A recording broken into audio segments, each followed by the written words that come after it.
Sad. Thank you, dear. Thank you for. আসসালামু আলাইকুম, আমি লিপি আহমেদ সৌদি আরব থেকে আবারও চলে আসলাম নতুন আরও একটি ব্লগ নিয়ে। আজকের ব্লগটি হচ্ছে আমাদের সিঙ্গাপুরের যে ট্যুর তারই একটি ব্লগ। তো সিঙ্গাপুরে আমরা যাওয়ার সময় বাসা থেকে বের হয়ে গেছি, আর আমার হাজবেন্ড ওনার কোম্পানি থেকে গাড়ি নিয়েছে, ড্রাইভার নিয়েছে, কারণ আমাদের গাড়িটা পার্কিংয়ে রেখেছি। তো যাওয়ার সময় রাস্তায় অনেক কান্নাকাটি করছিল। আলিজা, মোহাম্মদ, আয়াত বলছিল রোজিনাকে কেন নিলাম না। তো যাই হোক, ওদেরকে তো এত এক্সপ্লেশন করা যায় না, বোঝানো যায় না। তো চলুন ভিডিওটি দেখা যাক। হাই হাই আলিজা সো রহে। এদিকে আলিজা ঘুমিয়ে পড়েছে কান্না করতে করতে।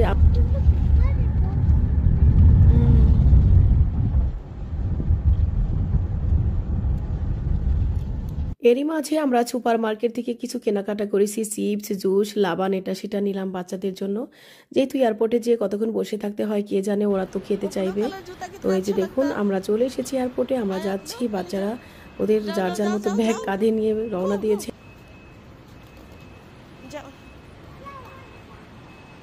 তো আমরা এখান থেকে একজন হেল্পার নিয়েছি, সে আমাদের ট্রলিটা নিয়ে দিচ্ছে, ওই যে উনি নিয়ে দিচ্ছে জিনিসগুলো। তো আজকে তো আমাদের জার্নি জাস্ট সবে শুরু। আমরা কয়েকটা দেশে যাব, কি হবে হালচাল সেটা খোদাই জানে। বাচ্চারা তো খুবই এনজয় করছে, হয়তো এক সময় ওরা ক্লান্ত হয়ে যাবে, সেটা পরেরটা দেখা যাবে। তো দেখুন আচ্ছা কোই বাত নেই, এনজয় করছে ওরা।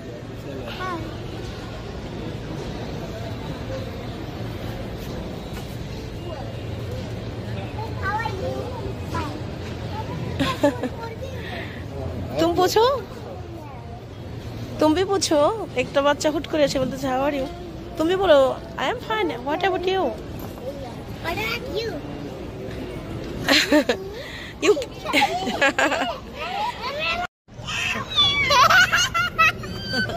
Mohammad, Mohammad look look look, say hi Mohammad, say hi. What is your name? Aliza. क्या क्या लिखा?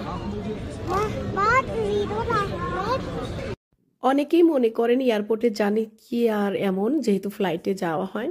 আসলে গাড়িতে জার্নিটা খুবই সহজ, বাট এয়ারপোর্টে মানে ফ্লাইটে এতটা সহজ নয়। অনেক হাঁটাহাঁটি করতে হয়, অনেক ওয়েট করতে হয়।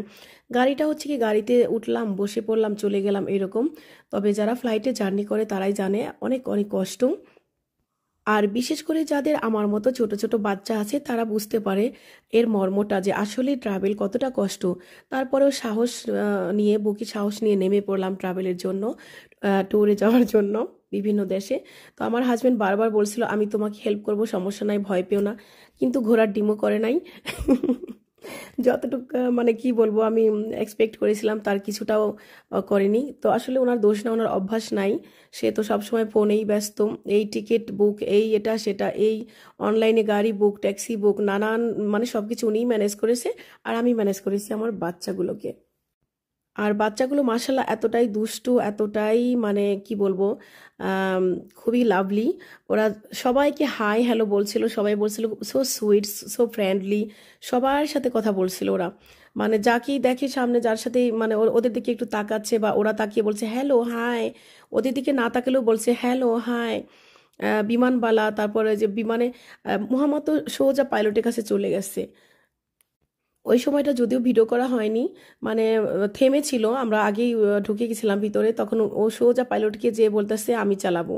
তো পাইলট ওনাদের যে বিমানবালা, উনি ওনাকে বলে তাড়াতাড়ি দরজা আটকে দাও, দরজাটা কেন আটকাওনি? আমরা তো হাসতে হাসতে মরে যাচ্ছি নাকি, মানে কি একটা অবস্থা। তো দেখুন আমরা বসে পড়েছি, বাচ্চারা ওরা যার যার মতো হেডফোন লাগিয়ে এটা সেটা খুব এনজয় করলো। তারপর ফ্লাইটে খাবার দিল। তো সবশেষে আমরা পৌঁছে গেলাম বাহরাইন এয়ারপোর্টে। তো বাহরাইন এয়ারপোর্টে ট্রানজিট হয়ে আমাদের যেতে হবে সিঙ্গাপুর। তো সেই জন্য আমরা বাহরাইন এয়ারপোর্টে এসেছি। এই এয়ারপোর্টে এত এত হাঁটতে হয়, হাঁটতে হাঁটতে হাঁটতে হাঁটতে ক্লান্ত হয়ে গেলে বসার জায়গা আছে, মানে যেতে যেতে পাশে জায়গা দিয়েছে বসার জন্য, সোফা টেবিল রাখা আছে। কেউ চাইলে বসে একটু ল্যাপটপে কাজ করতে পারবে, একটু চা খেতে পারবে, বসে গল্প করতে পারবে। তো বাচ্চারা বসে একটু রেস্ট করলো, তারপর আবার যেতে যেতে আবার একটু রেস্ট করলাম, তারপর পৌঁছে গেলাম। এই যে দেখুন চলে এসেছি। এই যে মুহূর্তটা দেখতে পাচ্ছেন, এই মুহূর্তে আমরা খুবই খুবই ক্লান্ত ছিলাম, খুবই টায়ার্ড ছিলাম। লাগেজ টাগেজ নিয়ে এখানে চলে এসেছি।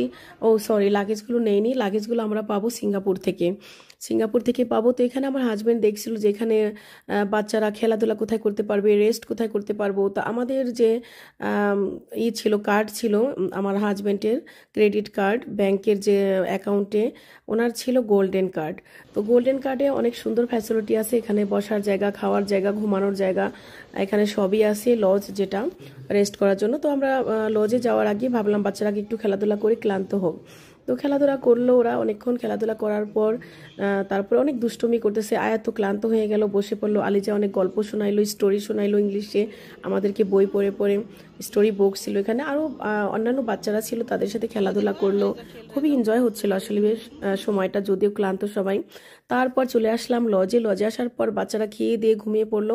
আর আমি তো খাওয়ার আগে ঘুমিয়ে গেছিলাম। পরে আমি ওঠার পর ঘুম থেকে আমার হাজব্যান্ড খাবার নিয়ে আসলো, খেয়ে দিয়ে বলতেছে একটু মিষ্টি মুখ করি। ও মা, আমার হাজব্যান্ড মানে খেতেও জানে না, নিয়ে সার্ভ করতেও জানে না। আমার জন্য এত এত কেক নিয়ে আসলাম, বলি এটা কি করলা, আমি কি এত কেক খাবো নাকি। তারপর আমাকে জুস এনে দিল, জুস খেয়ে নিলাম, অ্যাপেল জুস। তারপর পানি ছিল, পানিটা খুবই খুবই টেস্টি ছিল। পানি যে এত টেস্টি হয়, পানির মধ্যেও যে এত মজা, এটা আগে বুঝতে পারিনি আমি। এত স্বাদের ছিল পানি। এই পানির কথাটা আমি ভুলতে পারছি না। এই পানিটা আমি সৌদিতে খুঁজেছি, পাওয়া যায়নি। অন্য আছে ওইরকমই, কিন্তু অন্যরকম পানিগুলো অনেক দাম। তো যাই হোক, পানিটা আমার কাছে ভীষণ ভালো লেগেছে। আর পানির বোতলটাও সে এরকম। এই যে দেখুন, আমি বললাম আমি এমনিই মোটা হয়ে যাচ্ছি, আর তুমি আমার জন্য এত কেক নিয়ে আসছো। তো সামান্য একটু খেয়ে নিলাম আমি। তারপর বাকিটা টেবিলেই রয়ে গেছিলো। আর একটু সফট ড্রিঙ্কস আমার হাজব্যান্ড খেয়ে নিল, বাচ্চারা খেয়ে নিল। আমি কি করব, আমি এমনিতেই খাবার খেয়েছি, একটু পাস্তা খেয়েছিলাম, একটু বিফ খেয়েছিলাম। ওই যে বাম দিকে আসলে ক্যামেরা দিয়ে ফোকাস করা হয়নি, ওইদিকে অনেক খাবার ছিল। সেখান থেকে যার যা ইচ্ছা মতো নিয়ে খেতে পারবে এরকম। তো খাওয়া দাওয়া শেষে ওয়াশরুমে হাত মুখ ধুয়ে আমরা একটু ফ্রেশ হয়ে, বাচ্চারাও ঘুমিয়েছিল একটু ওখানে, মানে যেখানে বসার জায়গা, ওখানে শোয়ার মতো সিস্টেম আছে, ওই যে দেখেন এখানে আমি শুয়েছিলাম এখানেই। পরে ওরাও উঠলো, রেস্ট করা হইলো, কফি খেলাম একটু। তারপরে সব শেষে আমরা এখানে একটু ভিডিও করে নিলাম। আর আয়াত বলল যে আমি খুবই ক্লান্ত, কারণ ওরা অনেক দৌড়াদৌড়ি করেছে, এখানে খেলাধুলা করেছে। তো পরে আমি দেখলাম আমার মোবাইলে 12টা বাজিয়ে দিছে, অনেক ভিডিও করছে ওরা।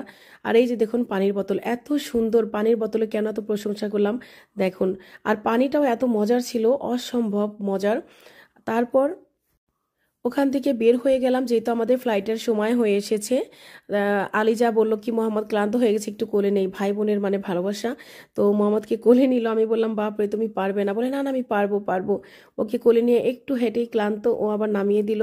তারপর আমরা যাচ্ছি। তো আসলে আমরা সিঙ্গাপুরে যাওয়ার আগে যে আমাদের জার্নিটা কতটা কষ্ট ছিল, সেটাই আপনাদের সাথে শেয়ার করছি। তারপর আমরা চলে গেলাম আবারও গেটে, ফ্লাইটে ওঠার জন্য। ওদিকেই চলে গেছি আমরা। এই যে দেখুন, সাথে আছে একটা ব্যাগ, একটা লাগেজ, ব্যাগে আছে বাচ্চাদের খাবার। তো এখানে আসার পর কম্বল দিল, হেডফোন দিল, এটা সেটা দিল। বাচ্চারা যার যার মতো হেডফোন লাগিয়ে বসে এনজয় করছে, ওরা মিউজিক শুনছে, কার্টুন দেখছে। আলিজা বলতেছে আমাকেও লাগিয়ে দাও, আমার ঠিক আছে বাবা। তারপর ওরা যার যার মতো বেল্ট লাগিয়ে নিল। ওরা বেল্ট লাগাতে পারে নিজে নিজেই, খুলতে পারে নিজে নিজেই। ওদের আগে শিখিয়েছি, যখন আমরা ইন্ডিয়া গেলাম, বাংলাদেশে গেলাম, তখন শিখে নিয়েছিলাম। তারপর আমরা ওদেরকে এমনিতে ওরা টিভিতে দেখে, ওরা এমনিতেই অনেক পাকা মাশাল্লাহ। তো এই যে দেখুন, ওরা যার যার মতো রেস্ট করার জন্য বসে গেছে কানে হেডফোন দিয়ে। আমার হাজবেন্ড তো প্রায় ঘুমিয়েই গেছে, ঘুম পাচ্ছিল ওনার। তারপর বলল যে ঠিক আছে তাহলে সবাই মিলে একটু রেস্ট করে নেই, ঘুমিয়ে নেই, যেহেতু সবাই ক্লান্ত খুবই। আর সবচাইতে মজার বিষয়টা ছিল কি, বাহরাইন থেকে যে সিঙ্গাপুরের ফ্লাইটটা একদম খালি ছিল, হাতে গোনা কয়েকটা প্যাসেঞ্জার জাস্ট। আর বাকি সব সিটগুলো খালি ছিল, দেখুন দেখেই বোঝা যাচ্ছে। তো যখন দেখলাম সব সিটগুলো খালি, যার যার মতো 2টা 3টা করে সিট দখল করে সবাই শুয়ে আছে। তো লাস্টে আমার বাচ্চাদেরকেও শুয়ে দিয়েছিলাম আমি, আমার হাজবেন্ডও শুয়ে পড়লো। তারপর আমি ঘুমাইতে পারিনি, আমি শুধু ওদের পাহারা দিচ্ছি কেউ পড়ে গেল কিনা, কেউ কিছু লাগবে কিনা। আমি লাস্টে ঘুমিয়েছিলাম যখন আমার হাজবেন্ড জেগে গেছে তখন। তো তার আগে খাবার চলে আসলো, খাবারগুলো খেয়ে নিব আমরা এখন। এখানে পাই আছে, এখানে কিছু পটেটো, পাস্তা এগুলো আছে, চিকেন আছে, ফ্রুটস আছে। তো এগুলো আমার কিন্তু খুবই ভীষণ পছন্দ। আর এই যেগুলো হচ্ছে অমলেট, ডিমের অমলেট। তো আমার কিন্তু খুবই প্রিয় খাবার এগুলো, আমার খুব পছন্দ। আমার হাজবেন্ড বেশি খেতে পারে না ফ্লাইটের খাবারগুলো, ওইদিকে আয়াত ঘুমিয়ে গেছে। তো আমি বললাম ওদের খাবারগুলো রেখে দে, এখানে মোহাম্মদও ঘুমিয়ে গেছে, আমার হাজবেন্ড ওইদিকে চলে গেছে। বললাম তো সবাই আমরা মানে কি বলবো যে সিট দখল করে করে সবাই শুয়ে গেছে, সবাই শুয়ে পড়েছে। আমার ঘুম এসেও আসতেছিল না, কারণ আমি ওদেরকে পাহারা দিব, দেখে রাখবো, ওদের দেখবে কে, সেই জন্য। তো তারপর একটা সময় পৌঁছে গেলাম সিঙ্গাপুর এয়ারপোর্টে। আমি এত বেশি ভিডিও করিনি, আমার মনটা খারাপ ছিল, টায়ার্ড ছিলাম, খুবই খারাপ লাগতেছিল আমার, মানে কি বলবো, টায়ার্ডনেসের কারণে। তো এখানে এয়ারপোর্টে নেমে যখন আমরা ডিপার্চারে যাব, মানে ইমিগ্রেশনে যাব, তার আগেই আমার বাচ্চারা খেলাধুলার একটা জায়গা পেয়ে গেল, মাশাআল্লাহ। তো এখানে এয়ারপোর্টে ঢোকা মাত্রই ওয়াশরুমের ব্যবস্থা আছে, বসার ব্যবস্থা আছে, বাচ্চাদের খেলাধুলার ব্যবস্থা আছে। তারপর একটু রেস্ট করে আপনারা পরিপাটি হয়ে গুছিয়ে গেছে তারপরে আপনারা যেতে পারবেন ইমিগ্রেশন, ওইদিকে ইমিগ্রেশনের জন্য আর কি। তো যাই হোক, এখানে খুবই ভালো লাগছিল আমার পরিবেশ। সিঙ্গাপুরের এত সুন্দর, এটা তো বলার বাহুল্য নয়। অনেকেই জানেন, যারা থাকেন তারা তো জানেনই, যারা অনেকে গেছেন ট্যুর বিষয় বেড়াইতে গেছেন, বা অনলাইনে মানে ইউটিউবে যারা দেখেন, অনেক সময় যাদের নলেজ আছে তারা বলতে পারবে বেশ ভালো যে কতটা সুন্দর একটা দেশ সিঙ্গাপুর। তো স্বপ্নের দেশ বলা যায়, অনেকের স্বপ্নের দেশ। আমরা এর আগেও 2014-তে গিয়েছিলাম ওখানে, তো আবারও গেলাম, এবার দিয়ে দ্বিতীয়বারের জন্য।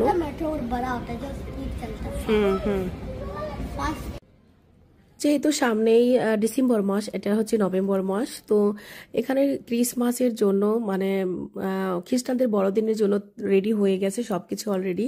প্রত্যেকটা এয়ারপোর্টে, মলে, মার্কেটে, মানে বিশেষ জায়গাগুলোতে এইভাবে সাজানো গুছানো, খুবই ভালো লাগলো দেখে। তো ওখানে দাঁড়িয়ে একটু ছবি তুললাম, ভিডিও করলাম। তারপর চলে আসলাম আমরা নিচে আসার পর, ইমিগ্রেশন ক্রস করার পর দেখুন এখানে এসেছি। তো মেয়েটা আমাদেরকে বুঝিয়ে দিচ্ছে, এই মেয়েটার কাছ থেকে আমরা সিম কিনতে আসলাম আসলে। আর এই মেয়েটা খুবই সুইট, মাশাআল্লাহ। আমি বললাম ভিডিও করা যাবে, বললো হ্যাঁ অবশ্যই ভিডিও কর, আর তোর আমার ইউটিউব চ্যানেলটা দিয়ে যা, যখন আপলোড করবি আমি দেখবো। তো ও নিজের থেকে আমার চ্যানেলটা সাবস্ক্রাইব করলো, তারপর আমাদেরকে খুব সুন্দরভাবে বুঝিয়ে দিল আমরা কোথায় যাবো, কখন যাবো, কোথায় গেলে এন্টারটেনমেন্ট পাবে ভালো, আমার বাচ্চারা মানে মজা নেবে, মজা পাবে, আমরা ঘুরে শান্তি পাবো, সবকিছু বুঝিয়ে দিল আমাদেরকে।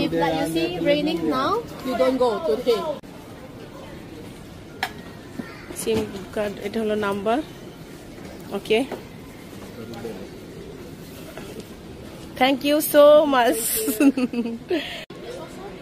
তো সিঙ্গাপুর এয়ারপোর্টে এসে দেখতে পেলাম অনেক বৃষ্টি হচ্ছিল, অনেক প্রচন্ড বৃষ্টি। তো এর পরবর্তী ভিডিওটা আমরা শেয়ার করবো, সিঙ্গাপুর যাওয়ার পরে কোথায় হোটেল নিলাম, কিভাবে কোথায় রইলাম, কি খেলাম, কি করলাম, সেটা আপনাদের সাথে শেয়ার করবো। আর সেটা দেখে আমার অনেক বৃষ্টি হচ্ছে, মাশাআল্লাহ। যারা লিটল ব্রাদার, আমার ফেসবুক আইডিটি ফলো করবেন, ঝুম বৃষ্টি হচ্ছে, ঝুম বৃষ্টি। যারা লিটল ব্রাদার। আল্লাহ হাফেজ।